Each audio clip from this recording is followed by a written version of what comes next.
Hello, আসসালামু আলাইকুম everyone. কেমন আছেন সবাই? আশা করছি সব অনেক ভালো আছেন। আলহামদুলিল্লাহ আমি অনেক ভালো আছি। সকাল সকাল ফ্রেশ হয়ে এখানে আমি রুটি ভাজতে চলে আসলাম। আমি সকালে নাস্তা টাস্তা রেডি করি। ঠিক আছে, মা একটু রুটিটা করে দেয়, বেলে দেয়, তারপর আমি এখানে নাস্তা টাস্তা রেডি করলাম। চা বানিয়েছি, রুটি ভেজেছি, তারপর ডিম ভেজেছি। এগুলো নাস্তা টাস্তা খাওয়ার পর আমরা সবাই মিলে নাস্তা করছিলাম। আলহামদুলিল্লাহ খুব সুন্দর একটা সকাল কেটেছে। এইখানে আমি শামিমার শামিমার বিয়েতে যাওয়ার জন্য এখানে রেডি হওয়ার জন্য প্রস্তুতি নিয়ে নিচ্ছিলাম। তো এখানে একটা সুন্দর একটা শাড়ি নিয়ে নিয়েছি। এটা খুবই একটা সুন্দর শাড়ি, সাদার মধ্যে মানে সিলভার কালারের একটু সুতার কাজ করা আছে। এখানে আমি গলার সেটটা নিয়েছি পরার জন্য। দেখা গেছে সাদার সাথে সাদা পরতেই বা গোল্ডেন কালার একটু কাজ হলে কি ভালো লাগবে। আর আমি এই কানের দুলটা নিয়েছি, আমি আপনাদের দেখাচ্ছি আপনার কোনটা নিব। আর এটার সাথে আমি আরেকটা কানের দুলও নিয়েছি, যেইটা আমার ভালো লাগে আমি সেইটা পরবো। ঠিক আছে, আরও আমি কিছু কানের দুল নিব এখানে। তো আমি এখানে নিচ্ছিলাম আর ভাবছিলাম যে আমি কোনটা পরবো কি পরবো না, এটাই ভাবছিলাম। আসলে এমন কিছু কথা বলে বা এমন কিছু ভিডিও পরে মানুষ ভাইরাল হওয়ার জন্য বা তাদের ভিউজ কামানোর জন্য এই সেম টাইপের ভিডিওগুলো কথা বলে তারা মানুষ আর কি ভিডিও ভাইরাল করছে। এটা হচ্ছে এই যে সোনিয়া আক্তার রিমা আপুকে নিয়ে আমি যে আগের ভিডিওটা বানিয়েছিলাম, ওনাকে নিয়ে আমি আর কি কথাটা বলছি। কথাটা হচ্ছে যে উনি ওনার বিয়ের বোনের বিয়ে আর কি অনেক দিন ধরে ভিডিও দিচ্ছে। আচ্ছা দেখ, ওনার এটা ইচ্ছে হয়েছে, দেখ, এটা আমাদের কেন সমস্যা হবে? যাই না, আমাদের মতো কিছু মানুষের অনেক সমস্যা হচ্ছে। আমি এখানে দুপুরে রান্না বান্নার জন্য চলে আসলাম। আলু ভাজি করবো, মাছ ভুনা করব, তারপর একটু শুটকি ভুনা করব। আমি মাছটা অত একটা পছন্দ করি না, তো এই জন্য আর কি আমি একটু শুটকি ভুনা করব নিজের জন্য অল্প একটু।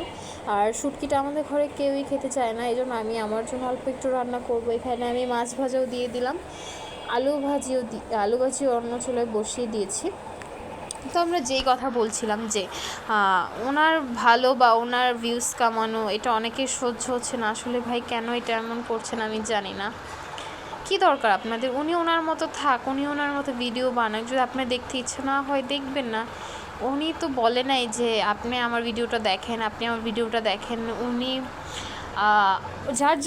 উনি আবার অনেকেই বলে যে শামিমার এখন বিয়ে হয়ে অনেক দিন হয়ে গেছে, প্লাস এক মাসের মতো হয়ে গেছে, এটা অনেকেই বলে। তো উনি যখন ভিডিওটা করছে বা দেখেন, যখন আমাদের বাসায় একটা বিয়ের অনুষ্ঠান হয় তখন কি আমরা কাজ কাম রেখে ভিডিও এডিট নিয়ে আমরা পড়ে থাকবো বলেন? ওনার কাজটা শেষ করেই তো আমরা ভিডিওটা এডিট করি। এখন আমার কথা হচ্ছে যে উনি বিয়ে শেষ করে বা গায়ে হলুদ সারাদিন একটা ভিডিও বানিয়ে, সারাদিন কষ্ট করে, উনি দ্বিতীয়ত আবার উনি প্রেগনেন্ট, উনি ভিডিওটা বানিয়ে আপনাদের জন্য রাতেই ভিডিওটা এডিট করে সাথে সাথেই দিয়ে দিবে। ওনারও তো একটা সময় দরকার আছে, তাই না? ওনারও তো ফ্যামিলি আছে, ওনারও তো সব কিছু আছে। এই জন্য বলছি যে দরকার কি ভাই ওনার নামে বদনাম করে ভিউজ কামিয়ে কোনো লাভ নেই। উনি ওনার জায়গা থেকে পারফেক্ট আছে। উনি মানুষকে, আবার আপনারা ওইটাও বানাচ্ছেন যে উনি নাকি মানুষকে খারাপ কমেন্ট করে। আচ্ছা যাই হোক, উনি খারাপ কমেন্ট করে, আচ্ছা ঠিক আছে মানলাম। আপনারা কেন ওনাকে খারাপ কমেন্ট করেন? উনি তো আর আপনাদের ইয়েতে যে পেজে যে কমেন্ট করে নাই, আপনারা আগে কমেন্ট করছেন বিদায় উনি আবার কমেন্ট করছেন। আচ্ছা যাই হোক, এই বিষয়ে বাদ দিই। এই বিষয়ে আসলে কি আমি কথা বলতে চাই না, তো সামনে আসে আর ওনার নামে আমার উচিত কথা না বললে ভাই ভালো লাগে না। এখানে আমি আবিয়ানের জন্য 2টা গেঞ্জি নিয়ে নিলাম, ওর বাবা টাকা দিয়ে দিচ্ছিল। ওর বাবা আজকে বাসায়, আর সারাদিনে এই আমরা ভিডিও করলাম। আর এইসব কথাগুলো আমার মনে ঘুরপাক খাচ্ছিল যে আমি কখন আপনাদের সাথে শেয়ার করব। যাই হোক, আবিয়ান এখানে চিকেন বল খেতে চাচ্ছিল, তো ওকে নিয়ে আমরা চিকেন বল খেতে চলে আসলাম। মা একটু অসুস্থ, এই জন্য আমার শাশুড়ি মা মেডিকেল গিয়েছিল, আমার ননদ। তো এখানে মেডিকেলে আমার শাশুড়ি মা এখানে চলে আসবে আমি ভাবতে পারিনি। আমরা এখানে খাওয়া দাওয়া করাচ্ছিলাম আবিয়ানকে। ও যেহেতু ঘুমে থেকে উঠে কিছুই খায়নি, তো বাইরে চাচ্ছিলাম ও একটু যেটাই খাকে একটু যাতে ওর পেটটা ভরে। তো আমি এখানে খাওয়াচ্ছিলাম আর বাইরে বের হয়ে দেখি যে মা চলে আসছে। তো এখানে আমি বাইরে তাকিয়ে দেখছিলাম যে কে কথা বলছে, তাও আমি শিওর ছিলাম না। তখন বাইরে যখন যে আমরা পাশের একটা রেস্টুরেন্টে বসতে চেয়েছিলাম যে আমরা একটু আজকে চাউমিন খাবো বা একটা বার্গার খাবো, এটা চাচ্ছিলাম, তখনই দেখি যে মা আর মার ছেলে কথা বলছে দাঁড়িয়ে দাঁড়িয়ে, ওনারা কি ওষুধের বিষয়ে একটু কিছু কথা বলছিল।